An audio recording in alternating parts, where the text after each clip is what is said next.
Fala pessoal, bem-vindos ao Consulta Aqui, o programa Sem Remunereis. E o assunto de hoje é como apurar a remuneração variável. Estão curiosos? Depois da vinheta.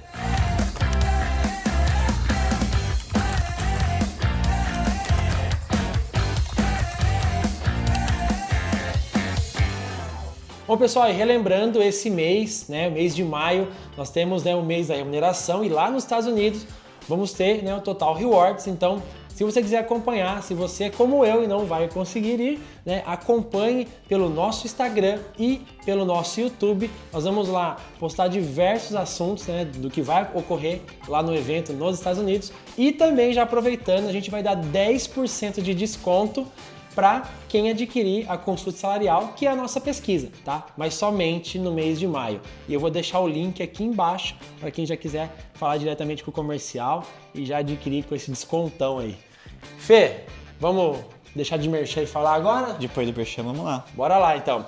Bom, Fê, então, sobre remuneração variável. Essa pergunta a gente recebeu na mentoria e eu vou ler para você aqui, tá? A prática de remuneração variável tem sido associada a metas individuais? Bom, vamos lá. Esse é um ótimo ponto, Felipe. E é um dilema que a gente vem encontrando nos programas de remuneração variável, tá? A questão de trabalhar ou não com meta individual. E trabalhar com meta individual tem as suas características positivas e negativas. Do ponto de vista positivo, ele estimula uma cultura meritocrática, estimula uma cultura de competitividade, uma cultura de colaborador vai buscar aquele resultado dia sim, dia não, ele tem aquela gana por aquela meta, então ele vai trilhar aquele caminho a todo custo. Você colocou um desafio para ele, ele vai cumprir. Agora tem que deixar claro para a empresa que você colocando uma meta individual, você acaba estimulando muito o comportamento. E qual que é o ponto negativo de eu estimular tanto o comportamento assim? Se eu tenho uma cultura de competitividade muito forte, de uma competição muito forte na minha organização, qual que é a consequência disso? Numa competição, alguns são privilegiados, outros não. Então, eu posso gerar um individualismo muito grande na minha companhia. Se eu gero um individualismo, eu tenho pouco companheirismo, as pessoas não se ajudam tanto. Então, trabalhando dessa forma, eu tenho que estar muito ciente do impacto que isso vai gerar. Eu, particularmente, entendo como mais pontos positivos do que negativos trabalhar com metas individuais. Mas aí vai muito da cultura de cada empresa estar ciente que ela vai estar estabelecendo uma cultura como essa, uma cultura mais de competição, uma cultura mais de engajamento, que pode, em algum momento, prejudicar a performance coletiva. Beleza, Fê. E se eu não trabalhar com metas individuais e sim com coletivas? Qual que seria a vantagem nesse ponto? Nesse caso, você consegue colocar todas as pessoas no mesmo barco, tá? Você consegue com que todos tenham o mesmo objetivo, os mesmos desafios. Então, se você tem uma cultura um pouco mais conservadora, um pouco mais que as pessoas se ajudam a todo momento, que as pessoas crescem juntos, eu quero estimular mais o companheirismo dos colaboradores, aí eu trabalho com uma meta mais coletiva e não com a individual. Qual que é o ponto negativo da meta coletiva? Imagina que uma empresa distribui o mesmo valor de bônus ou de variável para todos os colaboradores, independentemente da performance individual de cada um.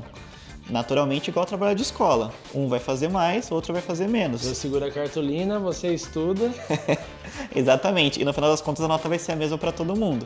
Até porque segurar a cartolina é extremamente importante. Exatamente. E aí tá o desafio, porque se eu tenho alguns colaboradores com um perfil um pouco mais de competição e eu quero estipular um perfil de mais companheirismo, de cultura de as pessoas se ajudarem, pode não ser fit para algumas pessoas, tá? Então, esse ponto de eu trabalhar com metas coletivas é muito legal, porque as pessoas acabam indo para o mesmo resultado, para o mesmo direcionamento. Porém, se eu tiver um programa somente voltado para isso, eu posso acabar desestimulando muitas performances e no final das contas a pessoa pode falar assim, se eu performei mal e ganhei a mesma coisa que você, por que eu vou me esforçar mais para buscar esse resultado? Então, pode estimular uma sensação de perda para esses colaboradores que acabam fazendo mais e até eles podem sair da organização ou se acomodar e perder o engajamento. Perfeito. E Fê, é o seguinte, e quando a meta individual ela é coletiva. Um exemplo, né? Um gestor, né, depende do time dele para bater a meta dele individual. Nesse caso, como funciona? É justo? Não sei, é justo? Você acha justo? Tudo que o meu chefe fala é justo. É a minha opinião. Porque, esse é um ponto muito interessante também, porque vamos supor que eu não tenho meta individual para ninguém. Eu não tenho meta individual para o nível operacional, nem para o administrativo, nem para o tático, vou ter só para o estratégico. Mas aí eu tenho a meta de um gerente. Como que eu apuro a meta individual dele, sendo que ele não vai ter uma performance específica naquele resultado? Ele não vai colocar a mão naquilo. O resultado dele vai depender do resultado de outras pessoas, da equipe como um todo. Então, é muito complexo eu conseguir diferenciar meta setorial e meta individual. Embora até as empresas avancem nesse sentido, tá?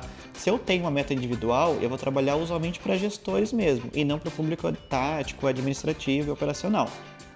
Eu vou trabalhar com meta individual somente para esse público. Eu só tenho o desafio de diferenciar o que é uma meta do setor e o que é uma meta individual. Eu consegui, de fato, colocar um desafio para o colaborador, lógico, mensurando e estando alinhados ao direcionamento estratégico da empresa. Então, tem que ter aquela meta macro ali, eu vou desdobrando essa meta. Se tiver meta individual, eu vou desdobrando até chegar no nível individual. Então, eu tenho a meta global, a meta setorial, a meta individual, todas elas se conversando com a meta macro, com o meu principal objetivo. Não, faz sentido. E agora, assim, eu não posso colocar uma avaliação de desempenho como meta, né? Esse é um erro muito grande que as empresas ainda cometem. Eu colocar uma meta de avaliação de desempenho no meu programa de PLR, no programa de incentivo de curto prazo. Eu não posso colocar uma meta que não seja mensurável, que seja de acordo com o subjetivo, que seja de acordo com a opinião de alguém que vai avaliar isso. Eu estou impactando o bolso do meu colaborador.